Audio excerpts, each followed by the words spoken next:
Hey guys, I hope you guys are doing well. I'm actually doing some deep reflection right now. I'm sitting outside waiting for my daughter to get done with one of her practices, and today is the 7 month birthday of my son, her little brother.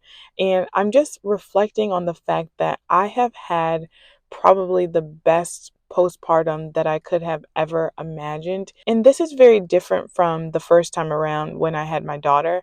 I actually had postpartum depression pretty severely to the point where I actually had some physical symptoms that manifested in a diagnosis of fibromyalgia. And this time around, I have had none of that. I am not depressed. I don't have any postpartum anything. I do feel like there are many things that were different between the two births specifically and what I did in the weeks and months following their births. And I think it would be really helpful for someone out there who maybe is dealing with it or who is pregnant and gearing up to give birth and like wanting to have a better postpartum this time around, or maybe just a good one to start with if you're a first time mom. So, yeah, I'm going to be sharing some of those things in this video. I was doing some research before kind of doing this video, just on YouTube, like looking at some medical kind of explanations about postpartum depression, the causes, the symptoms, and everything like that. And I just wanted to share this video because I think it's very telling of kind of what we think about postpartum depression. Causes. The exact causes of postpartum depression are unknown. Changes in hormone levels during and after pregnancy may affect a woman's mood. Many non-hormonal factors may also affect mood during this period. Changes in your body from pregnancy and delivery. Changes in work and social relationships. Having less time and freedom for yourself. Lack of sleep. Worries about your ability to be a good mother. Something that kept coming up when looking at the cause of postpartum depression was that they almost always says the cause is unknown. And then they would go on to give many very real causes of postpartum depression that I feel definitely related to me and like my experiences with other women who have had babies. There's also not a lot of immediate or like obvious correlation between birth and postpartum depression. And I think a lot of women are having very traumatic births and not labeling them as such, or not truly identifying how traumatic their births are. I know this is the case for me, except I did sort of acknowledge it. It wasn't until way later, but I did acknowledge that the birth of my daughter was difficult for me. I actually planned to give birth in a birth center. I had worked with a midwife the entire time. Actually, when I went into labor, I did go to the birth center and they actually turned me away. I hadn't progressed as far as they would have liked me to in order to stay kind of admitted to the birth center. And so I was sent home. And then while I was home, I became very defeated and feeling like if this is going to last forever, I would rather go to the hospital. I actually progressed very quickly once I got home. And during that time, I was very alone. I had a doula on call. I never got to call her. I remember feeling very isolated and lonely and helpless because my husband had fallen asleep and I just didn't know to call the support that I needed. And by the time I woke him up, I was just ready to go to the hospital. And when I got to the hospital, because I had not been one of their patients, they really treated me like someone that came, like rolled off the side of the road, as if I had had no prenatal care. And, you know, it was a very difficult way to enter my daughter's birth. And when they checked me, I was actually 6 centimeters. I had progressed from 1 to 6 within like 3 hours, I think. Because I had not worked with the OBs, I didn't know anybody. I didn't know the doctors, I didn't know the nurses. And I had asked for some specific things. Like, for example, I wanted to delay the cord clamping and cutting. I wanted my daughter on my chest immediately, not being touched, not being cleaned. And the hospital did not honor any of those requests. They cut the cord immediately.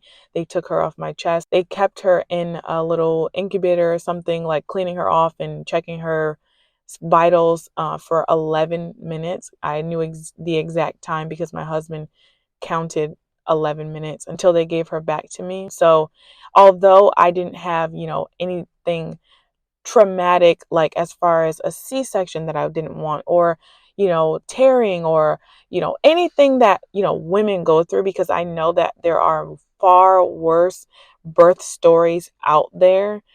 It was traumatic for me. And because I know that there's far worse birth stories out there, I think there's a lot of subconscious stored trauma that manifests through very severe symptoms of postpartum depression after the baby is here. There's this narrative that as long as you have a healthy baby, that everything is fine. Like, that everything that happened in your birth can be erased and ignored because your baby is here healthy.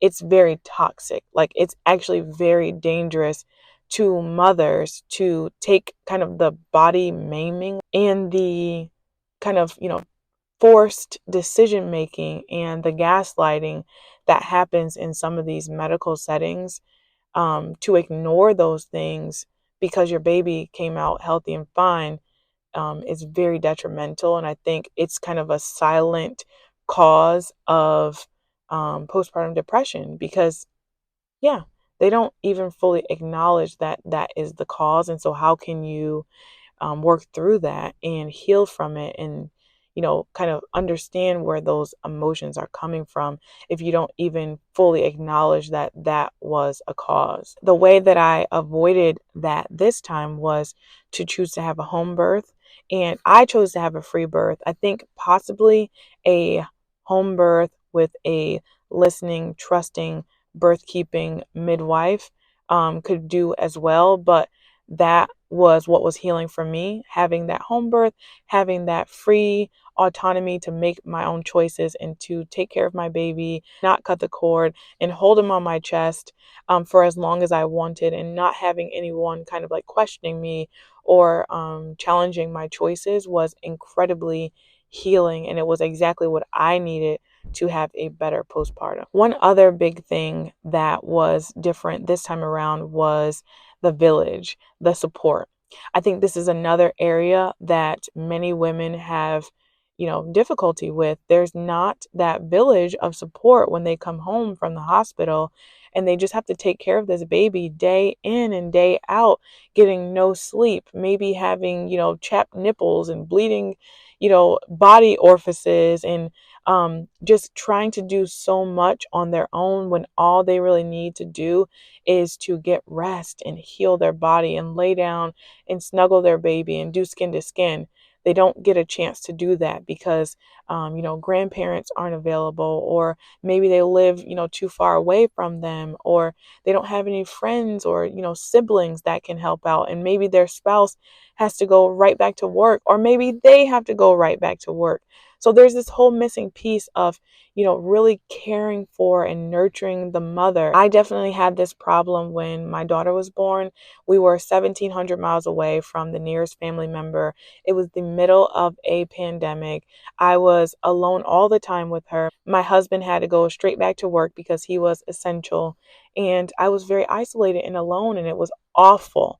It was absolutely awful. And that was a big difference with this baby. I really leaned on my husband. He was home for several weeks with me, which was great. I had other grandparents nearby that were there to help. I had a beautiful cousin who cooked meals for me and dropped off anything that I needed. And wow, it just made such a difference. I was so able to heal my body and to lay down with my baby for as long as I wanted. I don't even think we got dressed for like several weeks. We were just like naked and loving each other. And that was a major difference. And I think it's what truly saved me from developing any negative emotions that were like too extreme. I mean, I definitely cried and all that stuff, the hormones and stuff, but I didn't fall into the, diagnosis of postpartum depression. So, yeah, guys, those are just some of the things that I've been reflecting on. There's probably way, way more to it, but those are my personal experiences. Let me know if you feel the same way, or like, any comments that you have, let me know below, because I definitely check them out and I would love to hear others input and some of your stories about your postpartum, or like what you're planning to do this postpartum.